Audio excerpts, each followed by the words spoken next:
اعوذ باللہ من الشیطان الرجیم بسم اللہ الرحمن الرحیم الم تر الی الذین نہوا عن النجوی، کیا تم نے دیکھا نہیں کہ وہ لوگ کہ جنہیں منع کیا گیا تھا نجوا سے؟ یہ آیت جو ہے سورہ نساء میں آ چکی ہے، آیت نمبر 114، لا خیر فی کثیر من نجواہم۔ اب اس سے ثابت ہو گیا کہ یہ سورہ مجادلہ اس کے بعد نازل ہو رہی ہے، اس لیے کہ اس کے بارے میں اشارہ کیا جا رہا ہے کہ ان کو منع کیا گیا تھا نجوا سے۔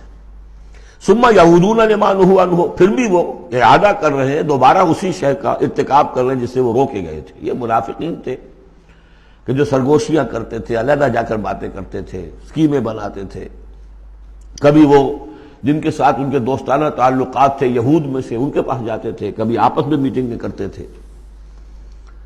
وَيَتَنَاجَوْنَ بِالْإِثْمِ وَالْعُدْوَانِ وَمَعْصِيَتِ الرَّسُولِ، اور وہ جو سرگوشیاں کرتے ہیں وہ گناہ کے بعد کی کرتے ہیں، زیادتیوں کی کرتے ہیں، اور رسول کی معصیت، رسول کی نافرمانی۔ یہ سورہ نساء جب ہم پڑھ رہے تھے تو میں نے آپ سے عرض کیا تھا، یاد ہوگا کہ منافقین پر بہت شاخ گزرتا تھا کہ ہم رسول کی اطاعت کریں، ہم اللہ کو مانیں گے، اللہ کی کتاب میں جو بات آ جائے گی اس پہ عمل کریں گے، لیکن یہ کیا ضروری ہے، یہ تو ہماری طرح کے ایک انسان ہے۔ پھر ہم سورہ قتال میں دیکھ چکے ہیں کہ انہوں نے از خود ایک مہم جوئی شروع کر دی ہے۔ کیا ضرورت تھی یہ چھیڑ چھاڑ کیوں کی قریش کے ساتھ، کیوں جنگوں کا سلسلہ شروع کیا، جس کے لیے کہ یہ مصیبت جو ہے بڑھتی چلی گئی۔ لہذا ان کے اوپر جو شاخ گزر رہا تھا وہ تھا رسول کی اطاعت ومعصیت الرسول، رسول کی نافرمانی۔ وَإِذَا جَاءُوكَ حَيَّوْكَ بِمَا لَمْ يُحَيِّكَ بِهِ اللَّهُ، اور جب وہ آپ کے پاس آتے ہیں تو آپ کو دعا وہ دیتے ہیں کہ جو اللہ نے آپ کو نہیں دی ہے۔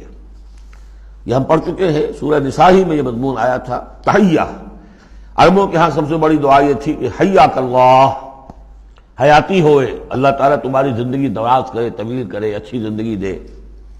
تو اس طرح کی بات ہے، لیکن وہ جب آتے تھے اس کے بعد اسلام میں اب جو گریٹنگز ہیں وہ السلام علیکم، لیکن وہ جب آتے تھے تو السلام علیکم جو السلام علیکم، سام کے معنی موت ہے، اے نبی آپ پر موت پڑے، اے مسلمانوں تم پر موت پڑے۔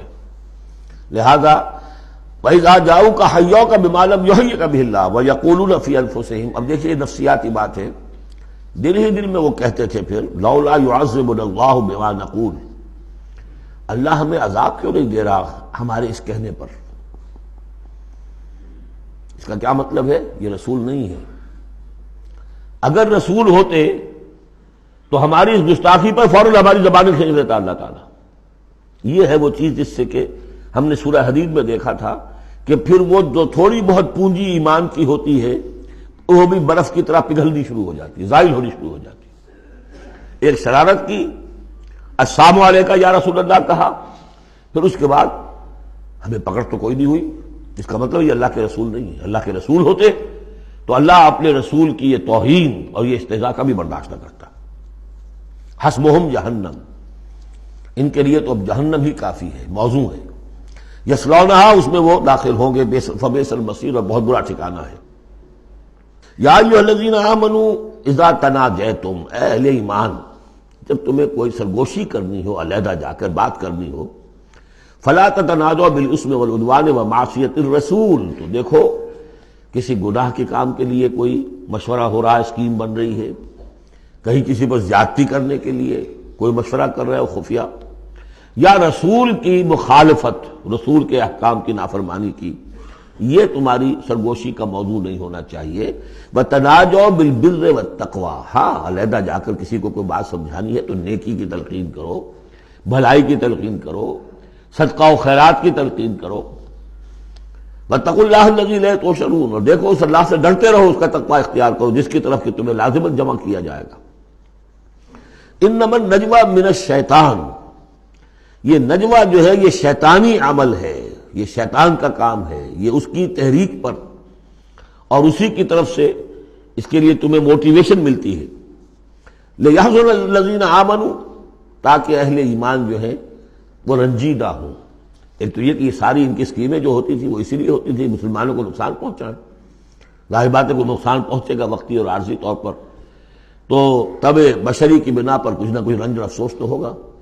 اور ایک اس میں اور بات بھی نفسیاتی یہ ہے کہ فرض کیجئے کہ آپ نے دیکھا 3-4 آدمی ادھر خسر پسر کر رہے ہیں، تو خواہ آپ کو خیال ہوتا ہے کہ یہ میرے بارے میں کوئی بات کر رہے ہیں، اور اس سے کہ آپ کی طبیعت پر ایک الٹا اثر ہوتا ہے۔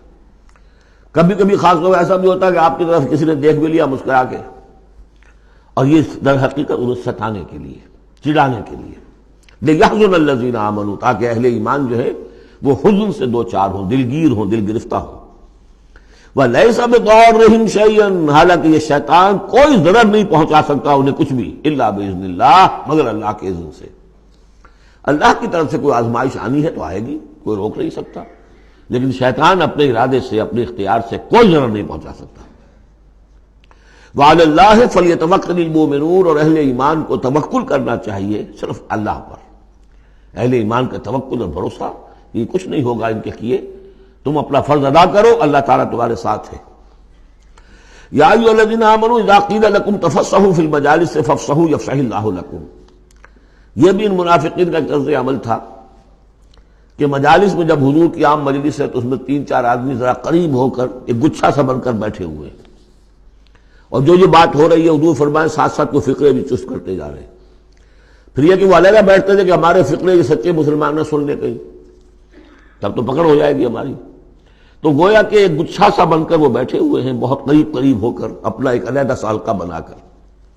تو اس کے لیے اگر ان سے کہا جائے کہ کھل کر بیٹھو، اس طریقے سے یہ جگہ جگہ پر علیحدہ گروپ بنا کر نہ بیٹھو، کھل کر بیٹھو، معلوم ہو کہ ایک اجلاس ہے، ایک اجتماع ہو رہا ہے۔ فافصحوا، تو تم کھل کے بیٹھا کرو، اللہ تعالیٰ تمہارے لیے کشادگی پیدا کر دے گا۔ بڑی عمدہ انداز ہے نصیحت کا۔ وَإِذَا قِيلَ انشُزُوا فَانشُزُوا يَرْفَعِ اللَّهُ الَّذِينَ آمَنُوا مِنكُمْ، اور جب کہا جائے کہ اٹھ کھڑے ہو تو چلے جایا کرو، اٹھ جایا کرو۔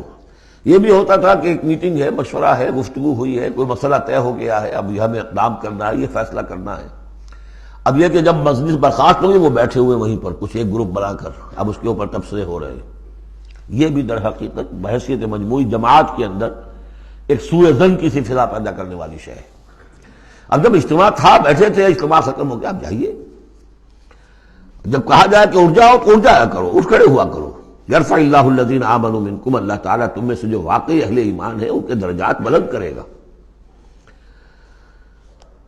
والذین اوتوا العلم درجات، اور جن کو اللہ تعالیٰ نے علم دیا ہے، حقیقی علم دیا ہے، ان کے درجات بلند کرے گا۔ واللہ بما تعملون خبیر، اور اللہ تعالیٰ جو کچھ تم کر رہے ہو اس سے باخبر ہے۔